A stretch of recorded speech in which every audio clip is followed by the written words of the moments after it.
So நண்பர்களே, நமக்கு இந்த வீக் ஸ்விக்கியில் பார்த்தீங்கன்னா, ஸ்விக்கி ஓட்டுனதுக்கான மொத்த ஆர்டர் எர்னிங்ஸ் என்னென்னா, ஸோ ரூ. 5254. ஸோ இங்கே கீழே இருக்க பாருங்கள். இதில் பார்த்தீங்கன்னா ஃப்ளோட்டிங் கேஷ் ஒரு ரூ. 693 கழிச்சிட்டு மீதி ஒரு ரூ. 4561 நமக்கு அக்கௌண்ட்டுக்கு வந்து கிரெடிட் ஆகிடுச்சு. ஸோ இந்த வீக் வந்து நம்ம ஒர்க் பண்ணதுக்கு. ஸோ இது வந்து இந்த வீக்கான ஏர்னிங்ஸாக கிட்டத்தட்ட நான் வந்து இந்த வீக்கில் எவ்வளோ நாள் ஒர்க் பண்ணேன் அப்படின்னு பார்த்தீங்கன்னா, இருங்க ஃப்ரெண்ட்ஸ் காட்டுறேன். ஸோ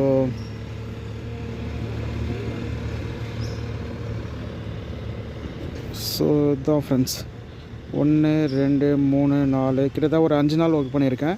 இந்த 5 நாளில் பார்த்தீங்கன்னா 3 நாள் தான் நம்ம வந்து ஃபுல்லு முடிச்சிருக்கோம். ஸோ 2 நாள் வந்து ஃபுல்லு முடிக்க முடியல, பாதியில் வீட்டுக்கு கிளம்பி போய்ட்டோம்.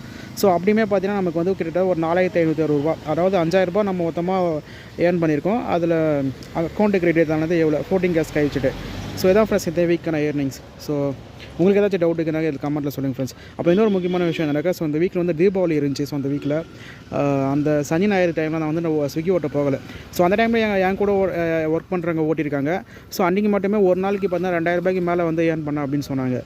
ஸோ நானும் ஃபோன் வாங்கி செக் பண்ணல. ஆனால் பார்த்தீங்கன்னா தீபாவளி நான் ஓட்ட போய் தான் இன்னும் எனக்கு எக்ஸ்ட்ரா ஏர்னிங்ஸ் கிடச்சிருக்கும் ஃப்ரெண்ட்ஸ்.